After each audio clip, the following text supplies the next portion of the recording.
8 de la mañana con 36 minutos, 8 con 36 minutos en Punto Noticias a través de Pichincha Universal. Saludamos a esta hora, tenemos el gusto de recibir a Rafael Antuni Catani, el exprefecto de Morona, Santiago y presidente de la Mancomunidad de Gobiernos Provinciales de la Amazonía Ecuatoriana. ¿Cómo está, prefecto? Buenos días.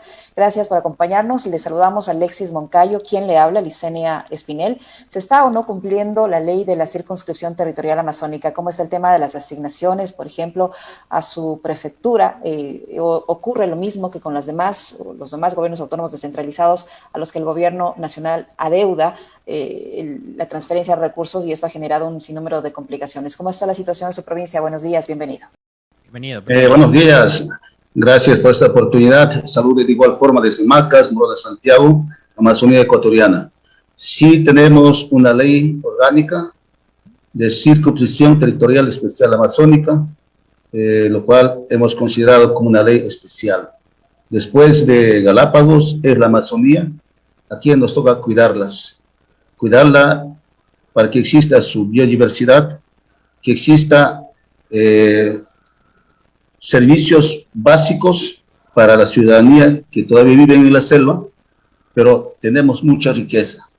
Al existir muchos recursos naturales como el petróleo, el oro, cobre y otros minerales, también mucha agua que genera también las posibilidades de construir grandes hidroeléctricas. En Morona, Santiago existen 3 hidroeléctricas, igual que al norte de la Amazonía. Frente a esa realidad, conociendo que la Amazonía genera muchos recursos, mucho divisa, mucho ingreso del PIB para el Ecuador, hemos empezado a organizarnos, llevar propuestas de generación de la ley para que los recursos que entregamos a todo el país a través del gobierno nacional, pues retorne también al Ecuador de manera especial hacia la Amazonía para su desarrollo, en cuanto a la vialidad, telecomunicación, salud, universidades y otros servicios básicos. Por eso existe la ley especial amazónica que genera lo mínimo que entregamos nosotros al Ecuador. Y lo que dice esta ley, prefecto, se está cumpliendo, porque incluso había, por este motivo, por la falta de cumplimiento de la ley amazónica que está vigente por parte del actual gobierno y del ex ministro Richard Martínez, algún intento de los 5 que habían presentado legisladores, uno de esos era por el incumplimiento precisamente de la ley amazónica con las prefecturas que ustedes lideran. ¿Cómo está ahora mismo el gobierno nacional? ¿Está al día o no con las cuentas de los gobiernos provinciales de la Amazonía? ¿Qué es lo que pasa? La generación de recursos se han retrasado sus transferencias y siguen retrasadas.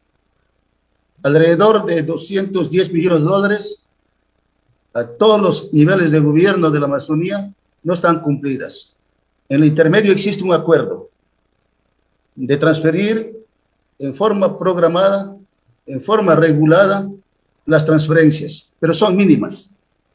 En tal sentido, nosotros estamos siempre al pie de lucha, pero en buenas condiciones, proponiendo diálogos y llegando a acuerdos. Exigimos de igual forma que se cumplan, porque no hay como decir a la Amazonía ecuatoriana que no existen recursos económicos. Se está vendiendo a diario el petróleo ecuatoriano. Se está vendiendo a diario el oro y cobre. Las hidroeléctricas están generando recursos en segundos. Por eso es de que nosotros hemos organizado para a través de una cumbre amazónica más.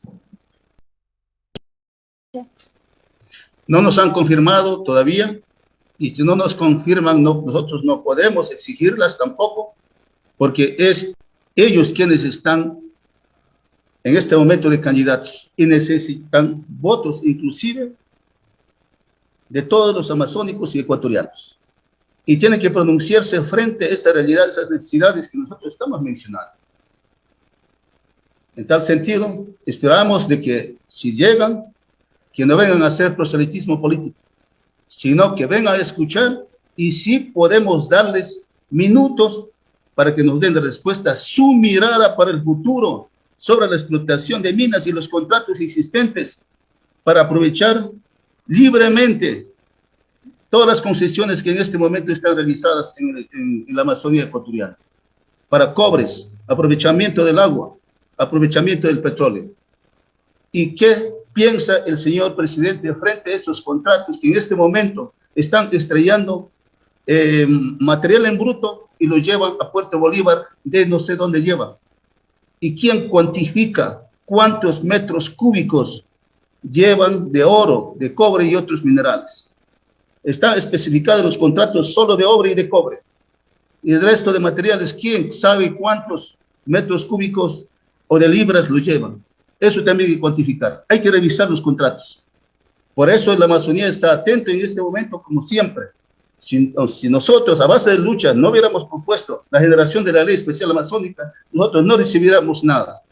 Por eso es nuestra exigencia de estar unidos y vamos a, de igual forma, pronunciarnos y resolver lo realizable, lo exigible, lo cumplible por el Estado ecuatoriano hacia los amazónicos. En esta cumbre que vamos a reunir más de 1000 personas, por el aforo existente. Nosotros somos muy tradicionales de hacer cumbres amazónicas que tradicionalmente hemos reunido más de 10.000 personas para alzar nuestra voz de exigencia hacia el Ecuador, hacia su gobierno. Perfecto. Ustedes plantean toda esta serie de temas que van a revisar este viernes y que buscan plantearlos al Ejecutivo. ¿Ustedes los ven con una visión, valga la redundancia, de carácter nacional o apuntan tal vez a un proyecto que a futuro nos traslade a modelos más autonómicos, ¿no? Por ejemplo, de la región amazónica, porque acá hay algunos actores políticos que están tratando de, a propósito de cada elección, reforzar el relato de la necesidad de ir a las autonomías y hacia un Estado federado. ¿Ustedes ven más bien esto con carácter nacional? A nivel de la creación o existencia de instituciones públicas, en este caso de los GATS, está claramente constituido que somos gobiernos autónomos descentralizados.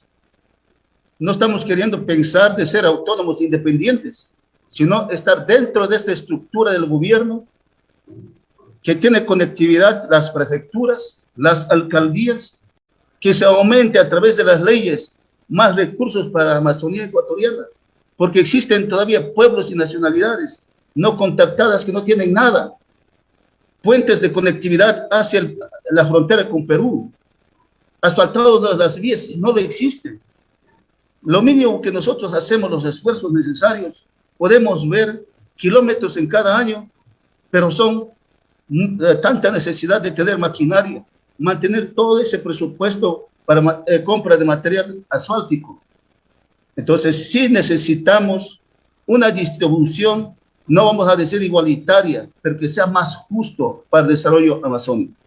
Estos son y otros temas por los cuales a nosotros nos toca estar en forma latente, en forma unida. Nosotros no pensamos de ser regionalistas, pero sí hemos exigido, porque no han querido atender en forma oportuna los gobiernos de turno. Por eso es la ley especial amazónica, igual que los de Galápagos. Pero aquí lo que quieren es destruir, sacar el oro, el petróleo y otros hidroeléctricas, destruyendo la naturaleza. Aquí decimos la ley especial, ¿por qué? Porque somos diversos, mucha agua, muchos recursos naturales, mucha selva. Por lo tanto, pensemos en el turismo, además de aprovechar los recursos naturales como extracción y que genera divisas. Hay como considerar entre ecuatorianos pensar de que 3 o 4 pozos petroleros en forma didáctica, en forma oportuna, aprovechando la tecnología, se explote. De igual forma, no saquemos cerca o en las cabeceras de los riachuelos o ríos que generan riqueza hídrica para la Amazonía, que es también para el Ecuador. No destruyamos muchas selvas en la cual existe una biodiversidad segura para el turismo, segura para destinos turísticos para el Ecuador. Nosotros no queremos pensar de que algún dirigente haya dicho, queremos que la Amazonía se independice del Ecuador. No hablamos a ese nivel. Somos integracionistas, somos quienes impulsamos la unidad de ecuatorianos. Prefecto, ¿qué obras no han podido ejecutar ustedes como autoridades provinciales por la falta de entrega de recursos del gobierno central y por el no cumplimiento en su totalidad de esta ley? ¿Qué han dejado de hacer?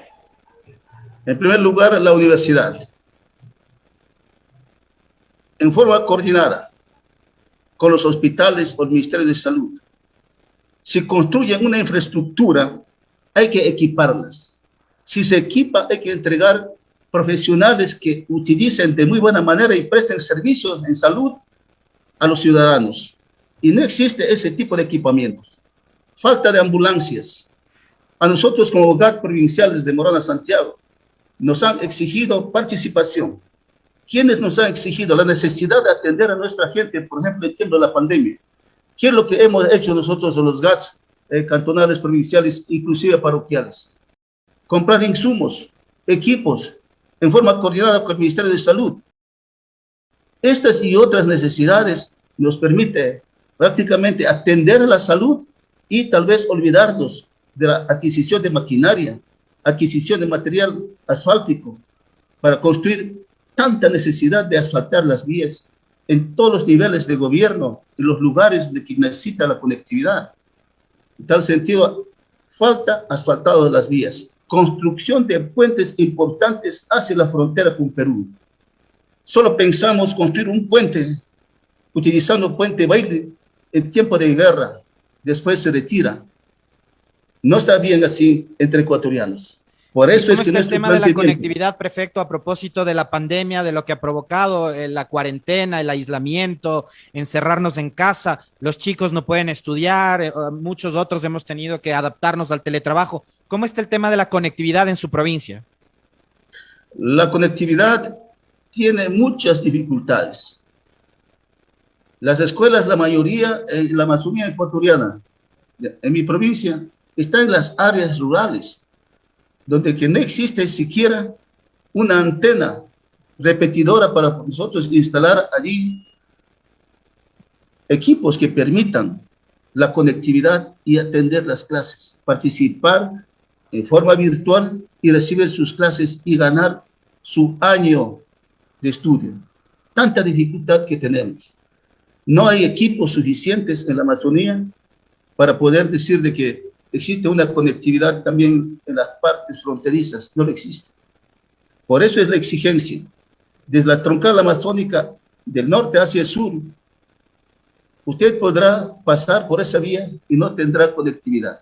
Solo cuando llega a una ciudad, ahí podrá usted decir a su familia, estoy en tal parte. El resto, prácticamente, darán tramos que son abandonadas, no existe. Usted tiene algún accidente, no puede comunicarse. Eso es la dificultad que nosotros tenemos.